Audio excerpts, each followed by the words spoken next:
예, 오늘 하나님의 말씀은 마가복음 9장 14절에서 29절까지 말씀입니다. 신약성경 69쪽에 있는 마가복음 9장 14절에서 29절 말씀을 다 찾으신 줄 알고 우리 다 같이 한 목소리로 같이 좀 길지만 읽겠습니다. 시작.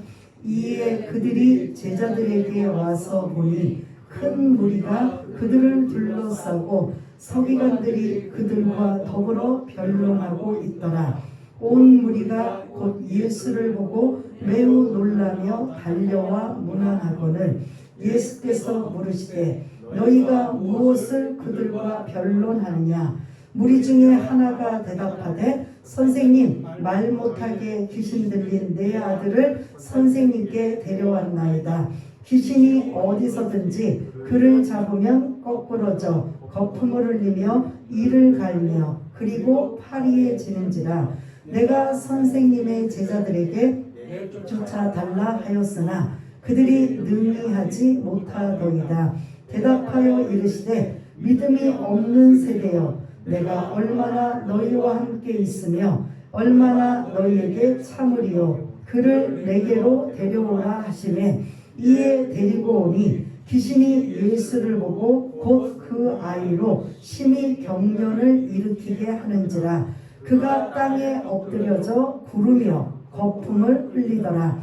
예수께서 그 아버지에게 물으시되 언제부터 이렇게 되었느냐 하시니 이르되 어릴 때부터니이다. 귀신이 그를 죽이려고 불과 물에 자주 던졌나이다. 그러나 무엇을 하실 수 있거든 우리를 불쌍히 여기사 도와주옵소서. 예수께서 이르시되 할 수 있거든이 무슨 말이냐. 믿는 자에게는 능히 하지 못할 일이 없느니라 하시니 곧 그 아이의 아버지가 그를 질러 이르되 내가 믿나이다. 나의 믿음 없는 것을 도와주소서 하더라.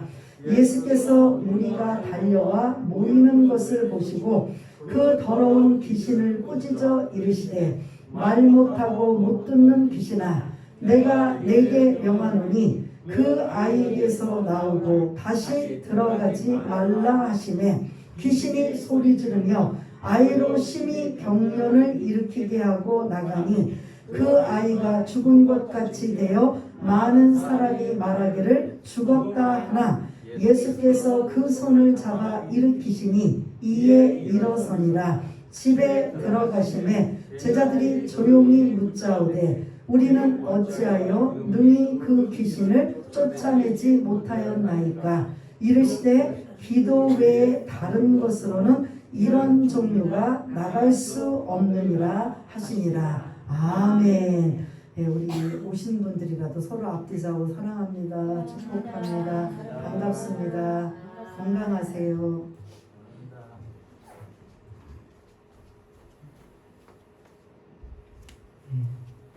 오늘 제목은 기도 외에는이라는 29절의 말씀을 근거로 해서 오늘 함께 여러분들 말씀으로 은혜를 나누기를 원합니다.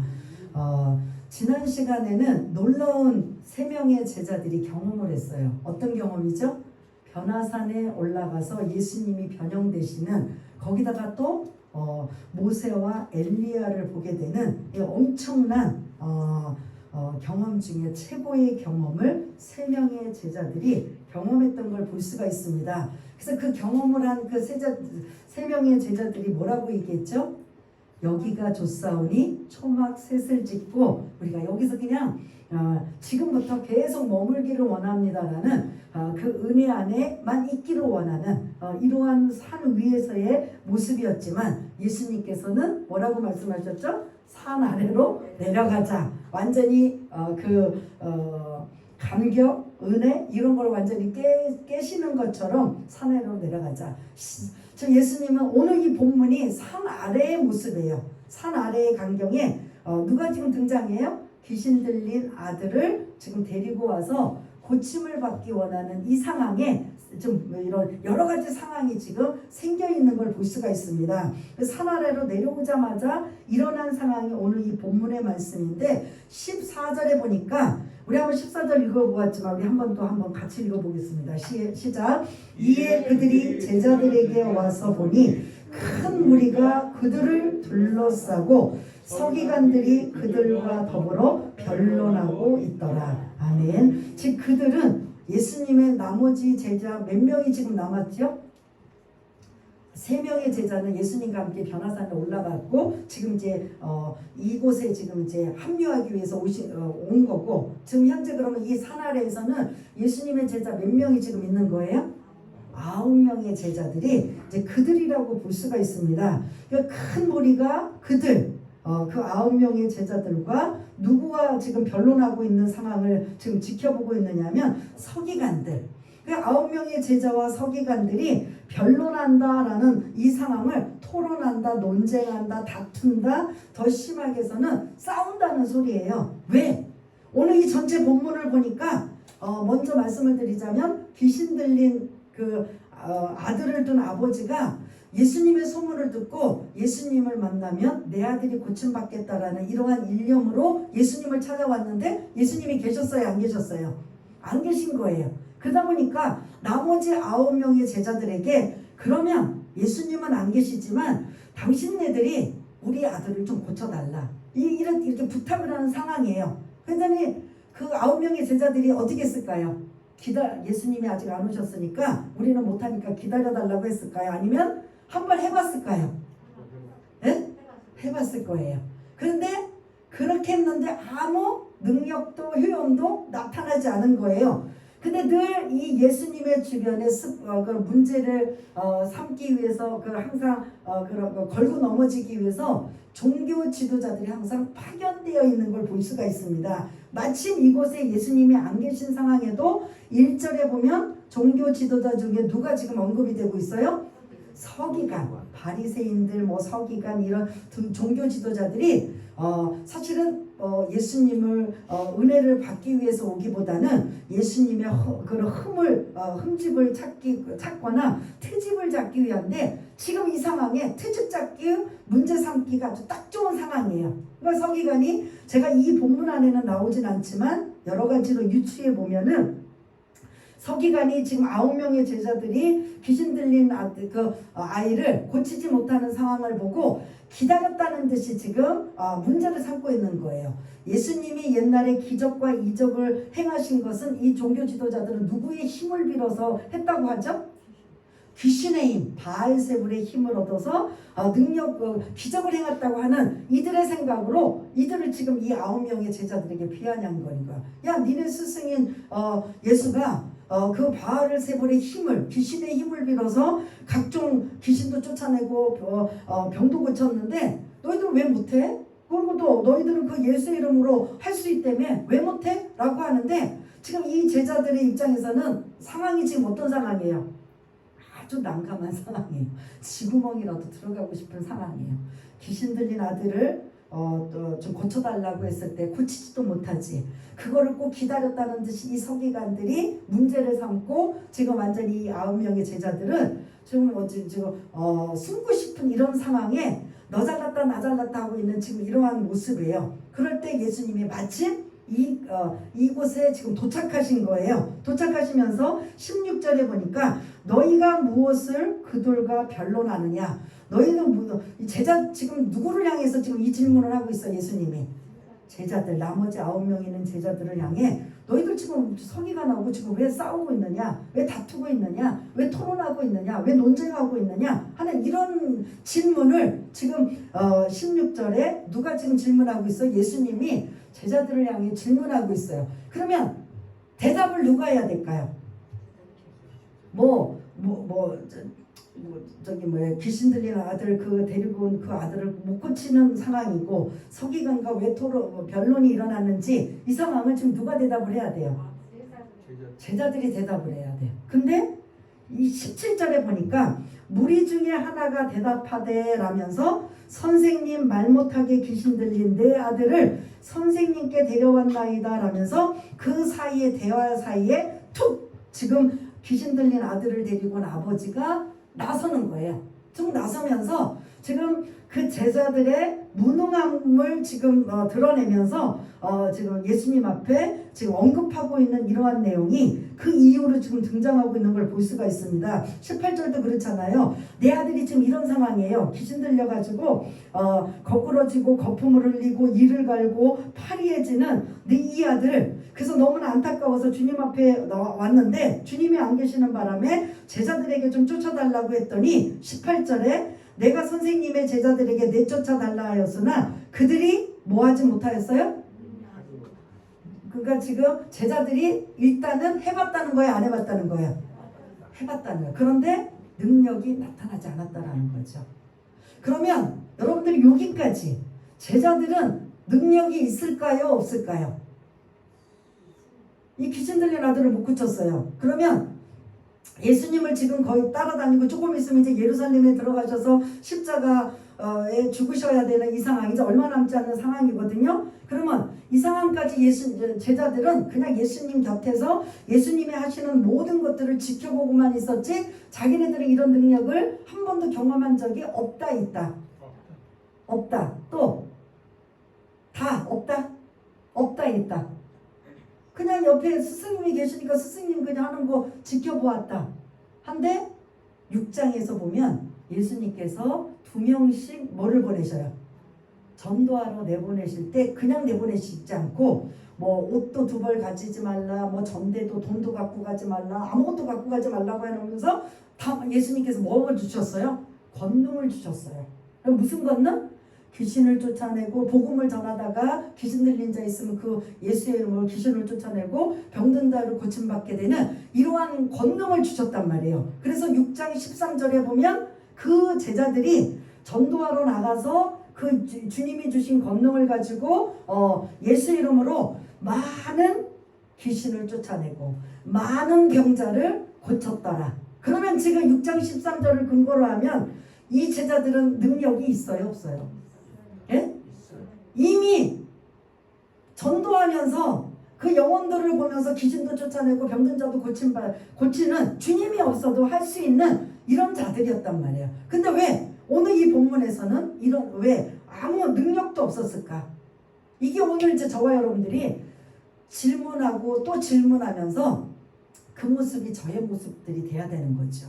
이 무능력한 제자들의 모습이 교회의 지금 현재 교회의 모습이고 우리 저와 여러분들의 모습이라는 거죠. 교회 안에 예수님이 다 해결해 주셔. 예수님 하지만 그 예수님을 힘입어서 누가 그 일을 하는 거예요? 저와 여러분들이 교회 안에서 하는 일이란 말이에요. 그런데 이 제자들이 전도하러 나갔을 때 얼마나 각오를 했겠어요? 두려웠겠어요? 이전에는 주님이 옆에 계셨기 때문에 이들은 그냥 주님만 옆에 계시면 아무 걱정이 없었지만 2명씩 짝을 지어서 내보냈을 때는 오로지 이 2명이 뭐 했어요? 단합하고 무슨 마음으로 전도하러 나갔을까요? 그냥 주님이 뭐 권능 주셨으니까 뭐 우리는 뭐 대충 껄렁껄렁 하면서 복음 전하다가 뭐 귀신도 쫓아내고 이런 생각으로 이들이 나갔을까요? 우리 여기 선교 나가신 분들 막 그 지방으로 막 그 보냈을 때 어떤 마음이었겠어요? 언어도 안 통하고 뭐 아무것도 안 되는 상황에 여러분들 안 나가시고 전도하신 분들도 많이 계시지만 실제로 해외 나가서 선교하신 분들 어떤 마음이었어요? 그때 마음은?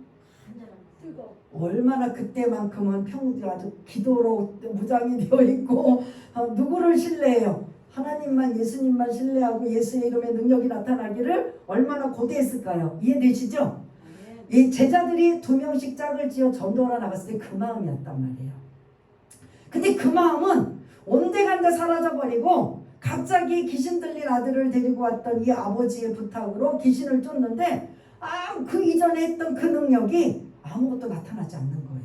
그래서 지금 망신당하고 거기서 기다렸다는 듯이 14절에 서기관이 니네 스승인 그 예수가 대단하지 않느냐? 너희들도 그럼 같이 다니면 그 예수 이름으로 이런 능력을 행하지 않느냐? 역시 바알세불 귀신의 힘이 많네 라고 막 이렇게 비아냥거리고 약을 올리고 이렇게 변론하고 있는 상황에 제자들이 지금 귀신도 못 쫓아냈지요. 서기관들은 자기네들을 공격하고 있지요. 지금 완전히 그 자기네들의 그 철저한 제자들의 무능력한 모습이 현재 21세기를 살아가고 있는 저와 여러분들, 목회자도 마찬가지고 여기 권사님들, 집사님들, 신앙생활 오래 했다는 사람들, 우리들 뭐 교회 안에서는 목사님이 뭐 알아서 다 알겠지가 아니라 여기 계신 저와 여러분들의 제자들의 그 무능한 모습이 우리들의 모습이 아닌가 한번 신앙을 먼저 점검해 봐야 된다는 거죠.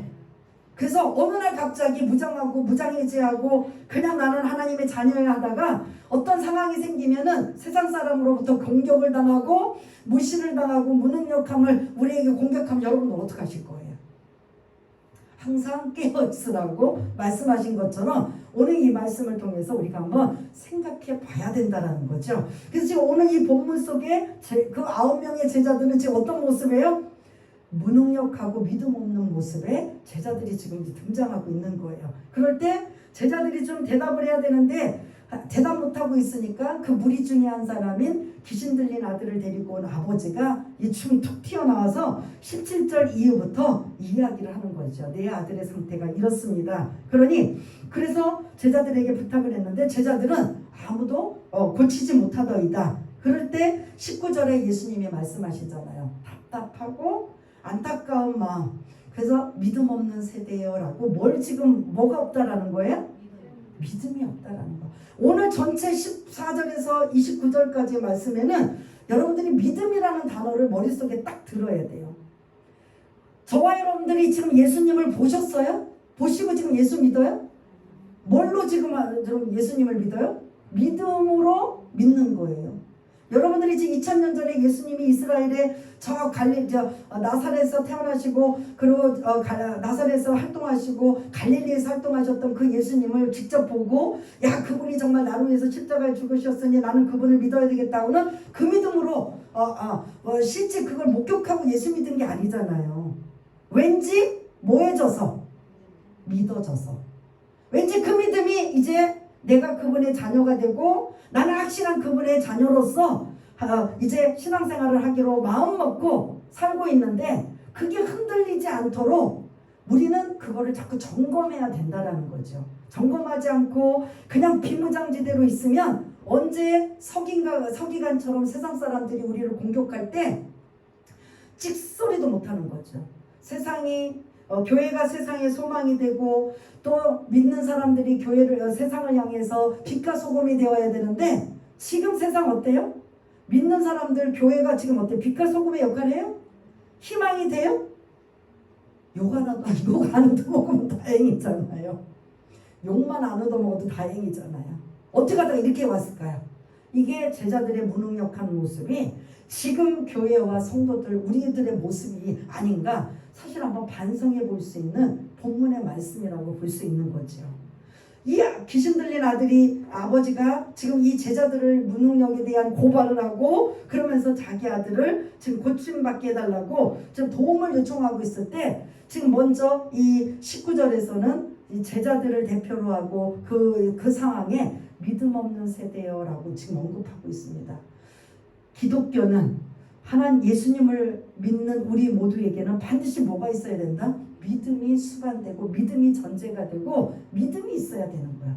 그 믿음이 흔들리면 안 된다는 거죠. 그 믿음을 흔들리지 않게 해서는 어떻게 하느냐? 나중에 이제 결론적으로 말씀을 드려야 되겠지만 오늘 이제 이게 쭉 가정을 보니까 그 아이를 데리고 와라. 그래서 20절 이후에 그 이제 귀신 들린 아들을 고치는 이러한 예수님이 고쳐주는 상황에 이 아버지, 귀신 들린 아들의 아버지와 예수님의 대화가 20절부터 27절까지 지금 내용이 쭉 이루어져요. 특별히 거기서 언제부터 이 아들이 21절 제가 이제 몇 절 하면 이 자막 좀 띄워주세요. 예수님이 그 아버지에게 지금 질문하죠. 언제부터 이 아들이 이렇게 됐느냐? 그랬더니 언제부터요?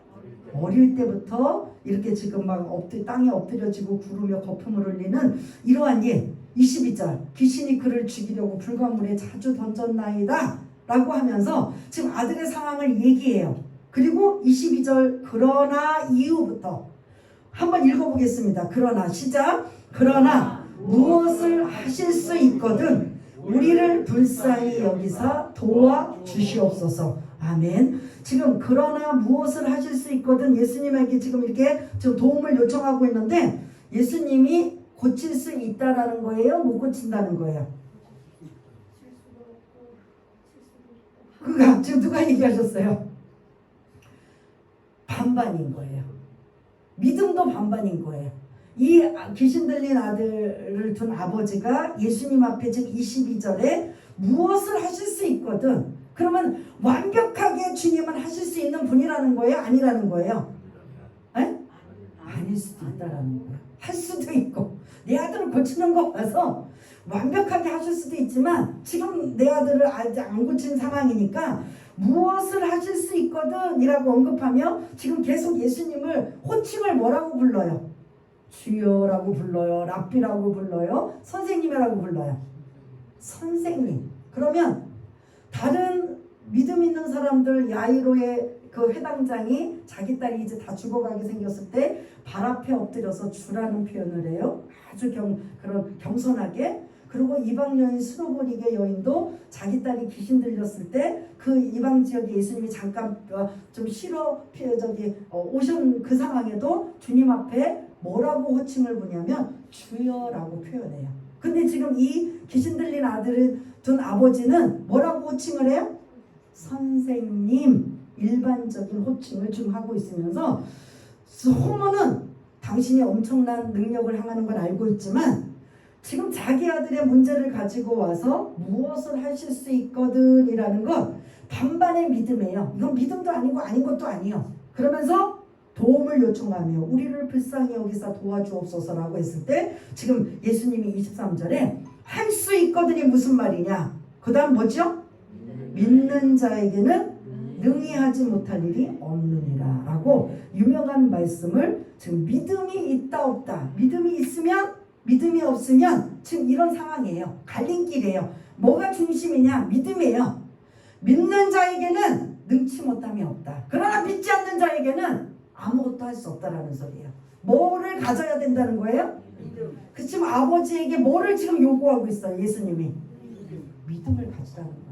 무엇을 하실 수 있거든 하는 건 믿음이 없다라는 소리예요. 마치 이 앞전에 벳세다 소경 맹인이 어떤 단계로 고침을 받았어요? 벳세다 그 맹인 예수님이 고쳐주실 때 한 번에 고쳐주셨어요? 2단계로. 그래서 이 아버지는 지금 그 2단계 중에 몇 단계예요? 첫 번째 나무 같은 것들이 걸어다니다는 희미한 이런 모습. 그리고 두 번째 안수하였더니 완벽하게 정확하게 보이는 것처럼 지금 23절에 믿음을 지금 이 아들의 아버지 귀신 들린 아들의 아버지에게 예수님이 말씀하시는 거예요.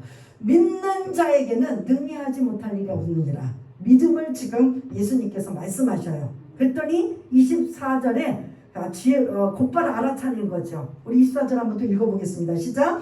곧 그 아이의 아버지가 소리를 질러 이르되 내가 믿나이다. 나의 믿음 없는 것을 도와주소서 하더라. 아멘. 이 아버지의 고백이 저와 여러분들의 고백이 되셔야 되는 거예요. 믿음이 흔들려 언젠가는 하나님이 다 해주셔. 하나님이 다 어떤 때는 이거 해주시는가 이거 이런 어려움 속에 있을 때 이 문제 속에 내가 낙심하고 불안해하고 믿음 없는 이런 흔들리고 있을 때마다 저와 여러분들의 고백이 내가 믿나이다. 나의 믿음 없는 것을 도와주소서. 확실한 믿음을 주님은 우리에게 요구하고 계시는 거죠.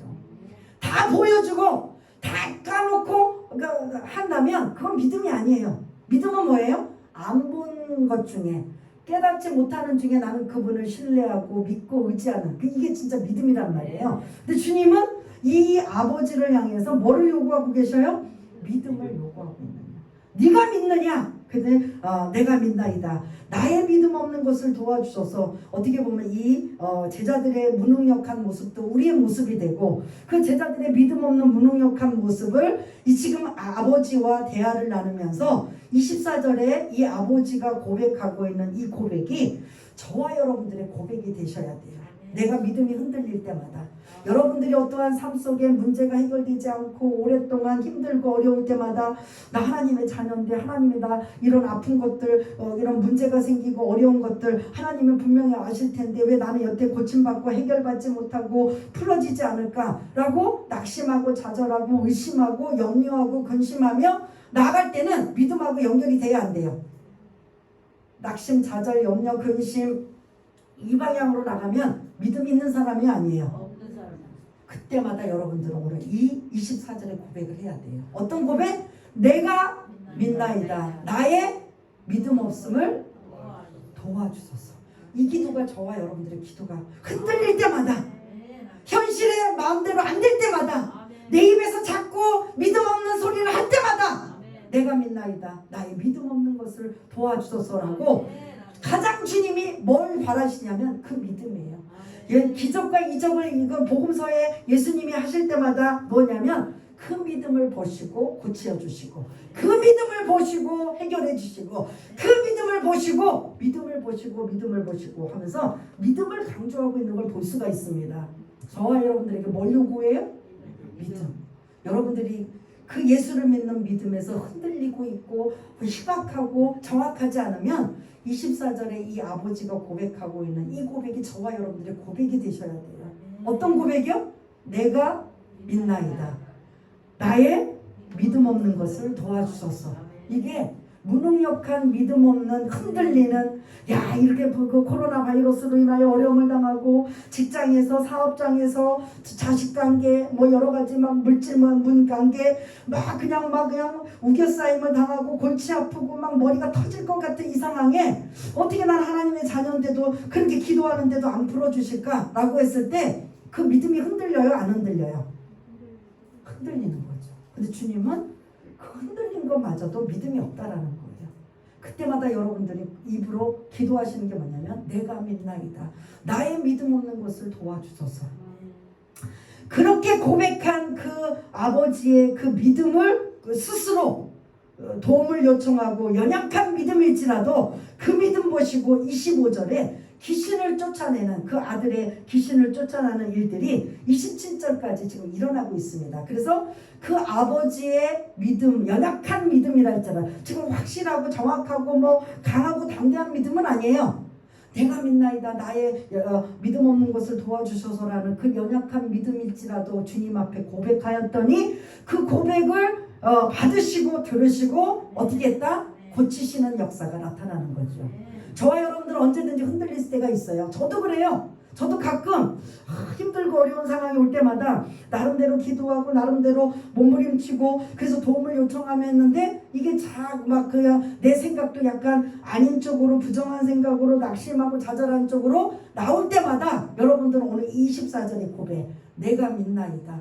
나는 흔들리지 않고 내가 그 예수님을 나의 구세주로 믿고 그분이 나의 왕 중의 왕이시고 전능하신 그런 하나님을 내가 믿나이다. 나의 믿음 없는 것을 도와주소서.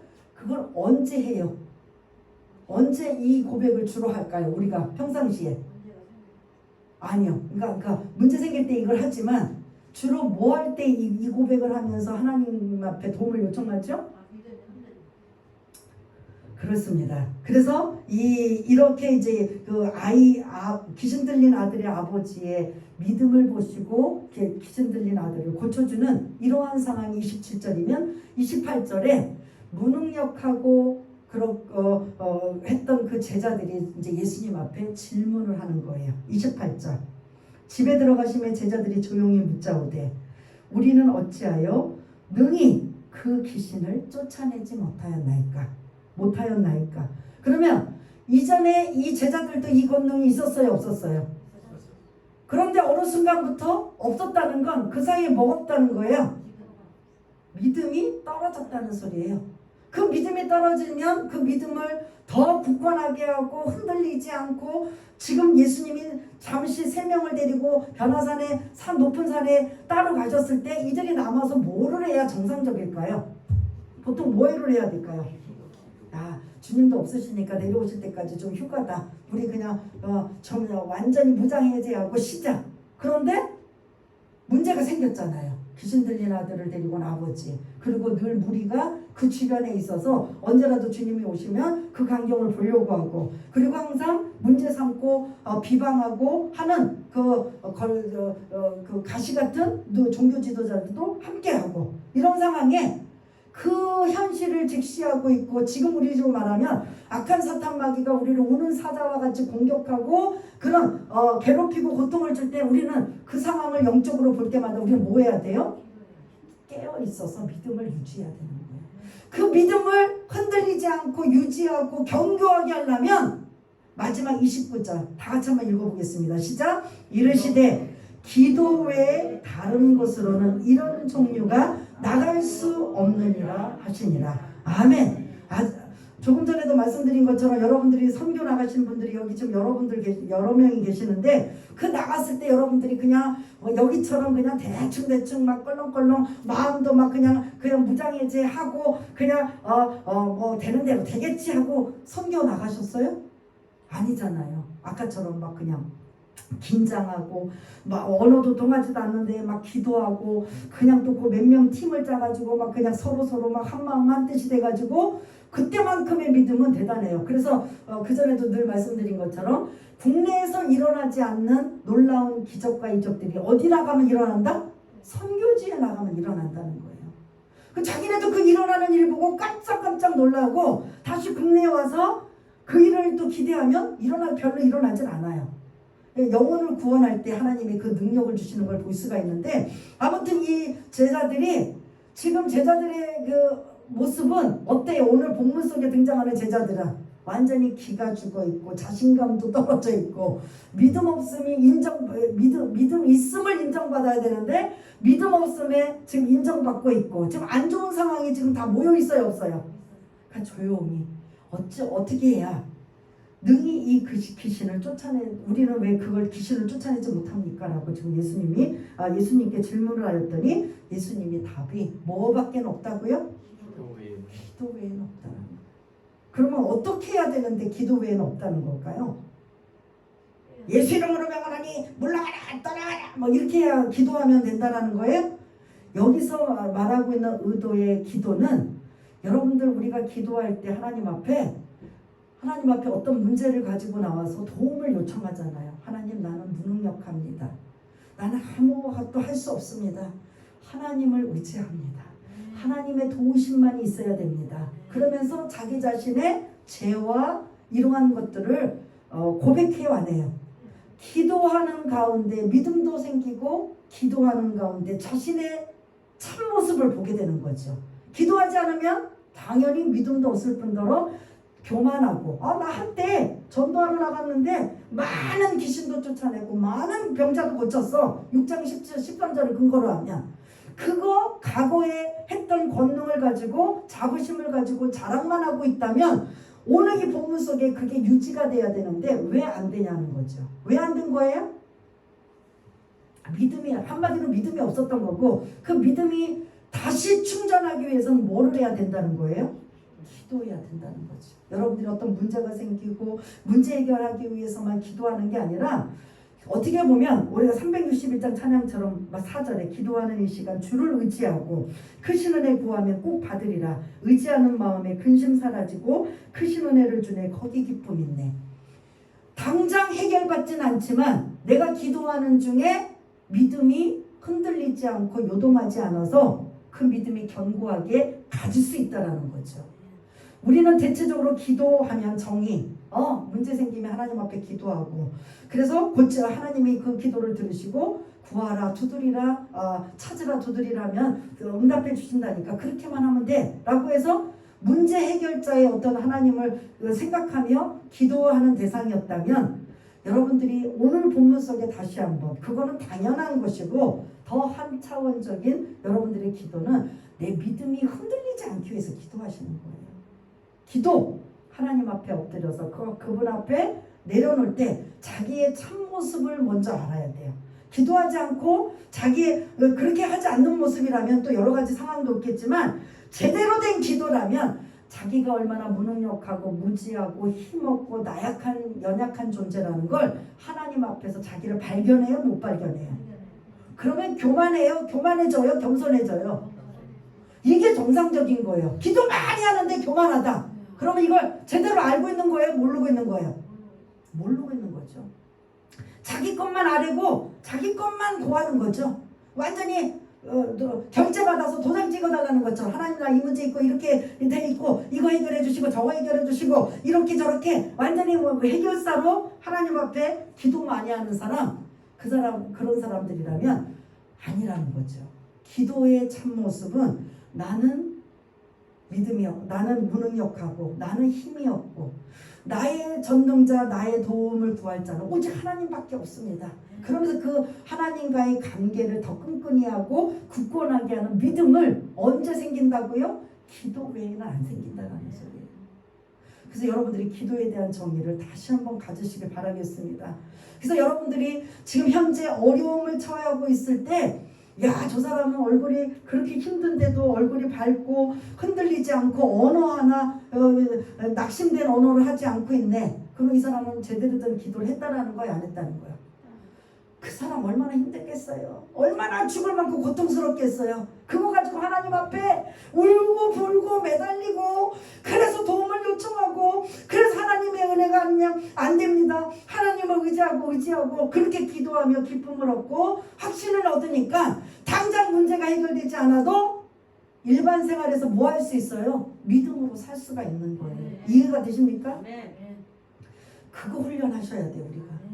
내가 믿나이다. 나의 믿음 없는 것을 도와주소서. 이게 저와 여러분들의 고백이 되어야 겸손해질 수가 있고 그 겸손을 보시고 주님이 우리를 문제를 해결해 주시는 거죠. 맨날 그냥 결제 받고 요술지팡이처럼 해결해 주시고 이거 주시고 저거 주시고 이거 하나님은 전능하신 분이니까라고 그 성경 속에 있는 거 잘못 인용해서 대단한 분으로만 알고 그렇게 결제 받는 게 아니라 진짜 여러분들이 주님의 자녀라면 주님 제가 얼마나 연약한지 아시죠? 주님 제가 얼마나 무능력하신지 아시죠? 주님 제가 얼마나 죄인인지 아시죠? 나는 믿나이다. 주님 나의 믿음 없는 것을 용서하여 주시고 그래서 하나님 앞에 눈물 콧물 흘리며 주님 앞에서는 가식과 위선과 이런 것들이 여러분들 기도할 때 나와요? 안 나오잖아요. 내 민낯을 다 기도하면서 하나님 앞에 내려놓는 거죠.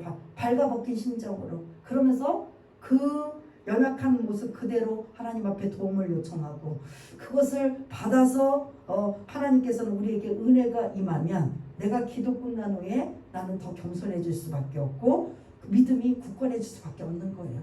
왜 신앙생활하는 사람들 중에 어떤 사람들은 기도 많이 하는데 여전히 교만한가? 아니면 야, 저 사람은 정말 저 사람은 지금 막 터져야 되고 막 그냥 하소연해야 되는데 어떻게 저렇게 한마디 하지 않을까? 무슨 차이예요? 기도하는 양이 문제가 아니에요. 질이 차이예요. 하루 종일 그냥 엄청나게 많이 기도한다고 해서 되는 게 아니라 기도를 하더라도 제대로 알고 기도를 하셔야 되는 거죠. 그래서 오늘 이 본문 속에 기도 외에는 이런 종류가 나갈 수 없다. 그래서 기도해서 예수 이름으로 일어나는 게 아니라 가장 먼저는 믿음을 점검해야 되는 거죠. 내가 믿나이다. 내가 지금까지 하나님 신앙생활하고 하나님의 자녀라고 하면서 목사라고 하면서 권사라고 집사라고 이렇게 저렇게 평신도라고 하면서도 내가 지금 여태까지 내 언어나 내 생각이나 여러 가지 보면 믿음 없었던 것들이 너무나 많이 있었습니다. 내가 믿나이다. 나의 믿음 없었던 행동, 나의 믿음 없었던 언어, 내가 믿음 없었던 이런저런 많은 상황을 주님 용서하여 주옵소서, 도와주시옵소서. 그리고 하나님 앞에 여러분들이 1대1로 기도하고 매달리고 엎드리고 의지하고 눈물 콧물 쏟고 회개하고 용서를 구하면서 하늘로부터 임하는 은혜의 소낙비가 여러분들에게 임하면 그때 뭐가 생겨요? 믿음이 생기는 거예요. 그 믿음 가지고 여러분들이 또 세상에 그냥 힘들고 어렵고 많은 문제투성이라도 이기는 거. 그래서 저 사람은 어떤 사람이다? 믿음의 사람이라는 거지.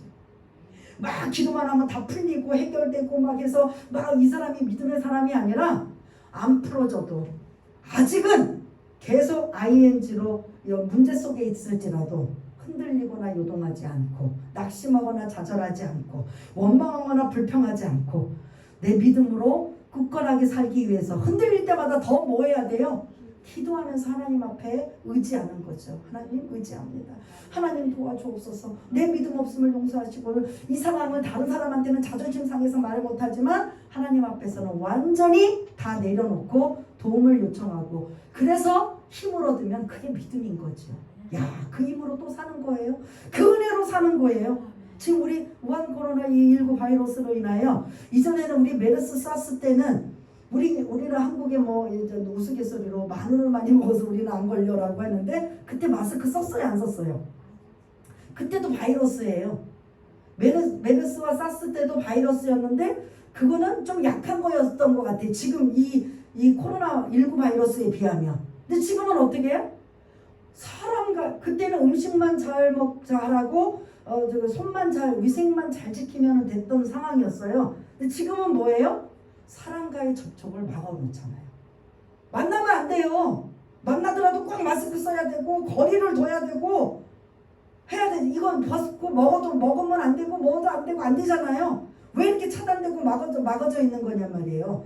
갈수록 더 힘들고 어려울 때 주님 우리에게 뭘 요구하실까요? 믿음을 요구하시는 거죠. 그 믿음이 견고하기 위해서는 뭐밖에 없다? 기도 외에는 없습니다.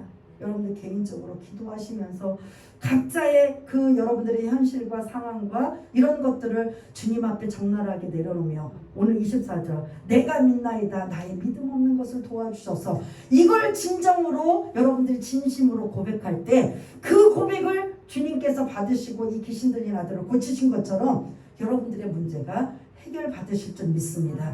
이 믿음, 이 각오로 이 말씀을 붙잡고 여러분들이 언제나 흔들리지 않고 견고하기 위해 기도하면서 나가며 승리하기를 원합니다. 우리 한번 반주에 맞춰서 오늘 이 말씀 제자들의 무능력, 제자들의 믿음 없음 그건 결국 기도하지 않았다라는 소리예요.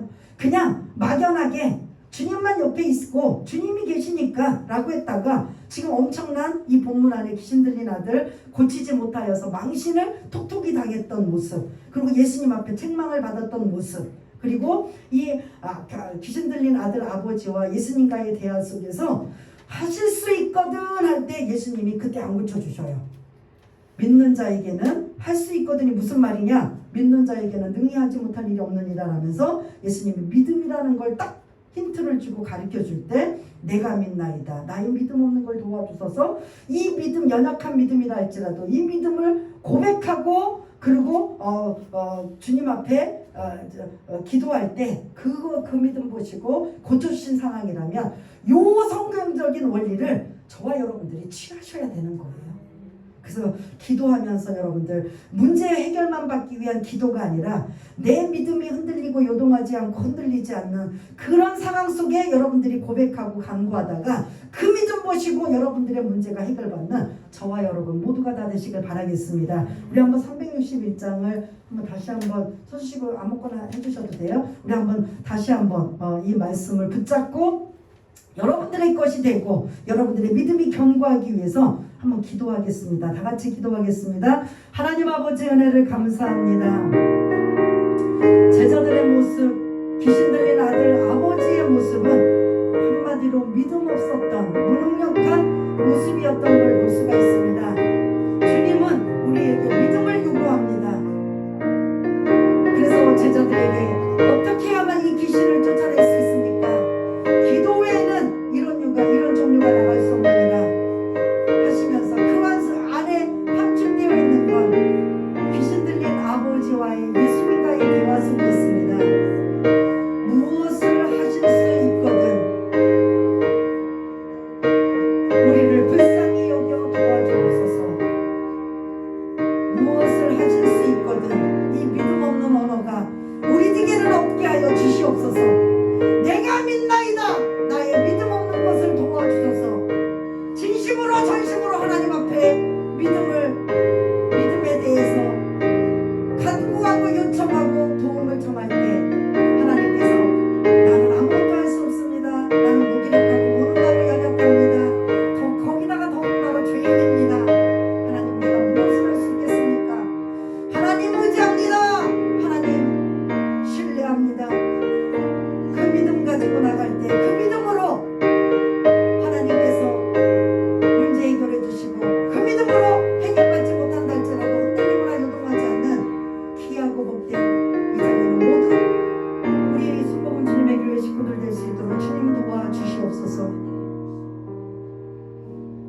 하나님 아버지 내가 믿나이다. 나의 믿음 없는 것을 도와주셔서 이 고백이 우리 기도의 내용 속에 들어가게 하여 주셔서 하나님이 우리에게 이거 해주세요 저거 해주세요는 어린아이 신앙이고, 이제 신앙에 연륜이 있다면 이런 기도 좀 하면서 내가 믿음을 하나님 앞에 다시 한번 정리하고 정립하며 나의 무능함을, 나의 연약함을 주님 앞에 고백하고, 나는 죄인입니다. 아무것도 할 수 없습니다. 주님, 그러면서 그 믿음을 얻기 위해서 주님 앞에 부단히 정말 진실된 마음으로 정말 마음으로 기도할 때 하나님께서는 그 믿음 보시고 믿음뿐만 아니라 응답해 주신 하나님의 놀라운 역사가 우리들의 삶 속에 열매로 나타날 수 있도록 주님 도와주시옵소서. 모든 것 감사드리오며 사랑이 많으신 예수님 이름으로 기도드리옵나이다. 아멘.